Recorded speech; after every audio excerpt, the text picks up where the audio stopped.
right, do your damn thing here. You had some college football. Let's get into it. Because I think it's interesting, and you said something to me earlier that sold me on this. Go ahead. Well, here's the thing. Back when everybody was saying, we need to go and raid the Big 12 and get some teams, and let's go bring this team and that team in, and, hey, where are these commissioners? You were like, what's Kevin Warren doing? He's doing nothing. Apparently, they were doing something. Big 10, ACC, and Pac-12 were meeting and basically said, how about this? Let's not raid the Big 12. How about we pool our resources together and basically we could stop this SEC madness on two fronts. One front would be the revenue thing. We can go in and we can block ESPN from coming up with this college football playoff package that basically turns into SEC tournament because we'll have more votes for them. We set the table. The other thing, though, is scheduling. They would allow the three conferences to set up marquee games amongst the three teams. So you could have an OSU, Clemson. You could have, Ohio State or Michigan versus USC. You could pick and choose between those three. Now, I say this. What's that game? What's that game called? We've already got 2 losses by October 1st bowl? Like, I love how you say Michigan and USC like it's 2000 again. But you know what? No, they're two name brands. They're name brand, all right. Kind of like Sears. This is like Blue Magic, Mike. They're name brand. They're a name Say brand. Say what you want. Just like that Hudson's building. They're JCP. Yeah, meet me at the Kearns clock. That's all that's left. Kearns clock. Oh, my God. Honestly, they're a brand name. Sibley shoes. Hey, man. My first Easter shoes from there. I was about to say, every Detroiter got their Easter shoes and got shoes from Sibley's. Right, I mean, that's a brand name, all right. Stacey Adams. Turn to rubble. Go ahead, though, because you also brought up what they could do to make this sellable to our listeners, and I thought it was brilliant. Mike, if you want to do this thing and you want to do it right, and that's why, I didn't cast judgment. I would do this, and they proved last year that this can be done. But if I'm those three commissioners, every May, listen to this. I set up a program where we have an unveiling. We're going to play marquee games this upcoming season. Here's who you're going to play, and here's where you're going to play. The schedule reveal show. Yes. You get the conference commissioners, and you get every coach, and we put them in the building. Now, Rico didn't like my idea. I wanted to take the Price is Right spin the wheel thing, or Wheel of Fortune.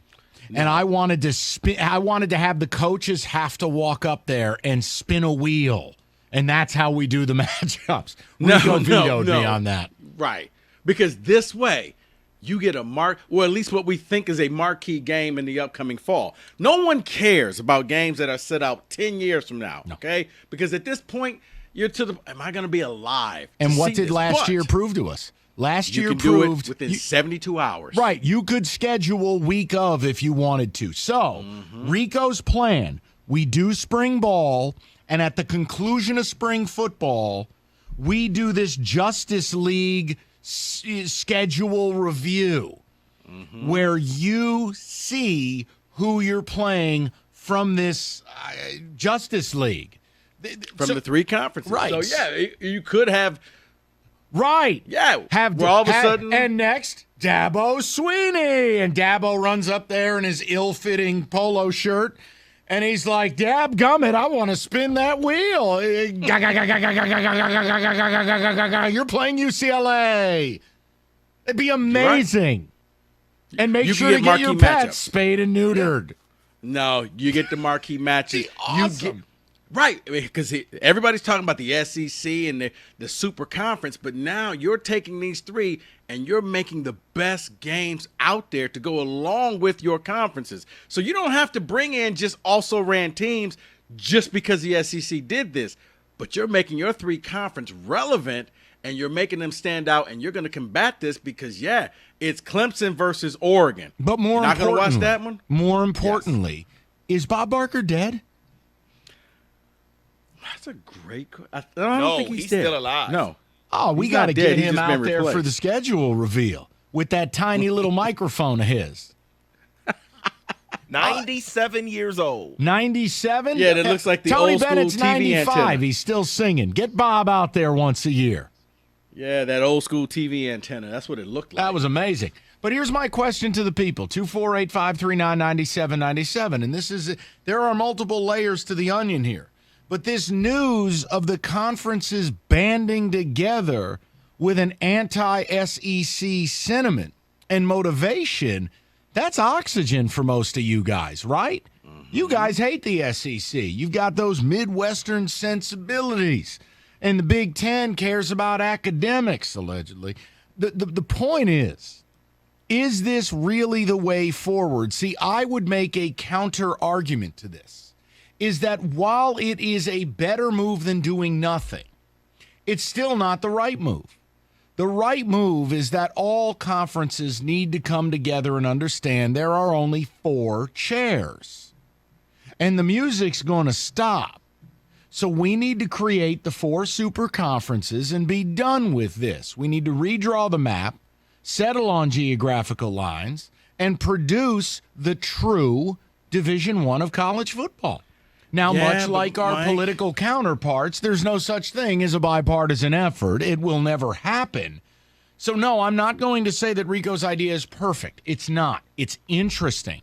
And it's interesting based off of the news that the Big Ten is now in talks with ACC and Pac-12 to form this partnership, a block of votes to settle political issues within the game, i.e. the playoff, or maybe make it punitive and no one plays the SEC. But furthermore, maybe it opens up scheduling. And maybe it opens up a new way of doing business up here where, yeah, the SEC schools and their brand would take a major hit if they don't get to play any of us. Mm-hmm. It would matter. Yeah. They're basically going to form a cartel and stop anything that's no, this won't be the SEC Invitational. I like the fact because we talked about it. No one can agree on what teams to add to the conferences, and none of the teams out there are going to really move the needle and enhance your conference. So rather than just do it just to do it, right, how about you come up with this? You do your marquee games, but you come out with them every May. So you can have strong team versus strong team, middle of the road team versus middle of the road team, and the weak teams play the weak teams. And this way, it keeps it even because there's no point of seeing, Clemson going out to play Nebraska. That'll be a bloodbath. I disagree. That'd be a fun game. I hate Nebraska. Okay. Well, it'd be a bloodbath. I want to see them annihilated. I want them out of the Big Ten, to be honest with you. Yeah. Was the Uangalele? We taping Dr. Pepper commercials at halftime. That's a sweet deal, by so the way. bored. That is a sweet deal. You 248-539. know he's gonna be in Fansville, right? Yeah, I love the Fansville's commercial. Brian Bosworth is the sheriff. I like those. And then week 2 happens, and I've already seen it 78 times, and I want to put a bullet in my television.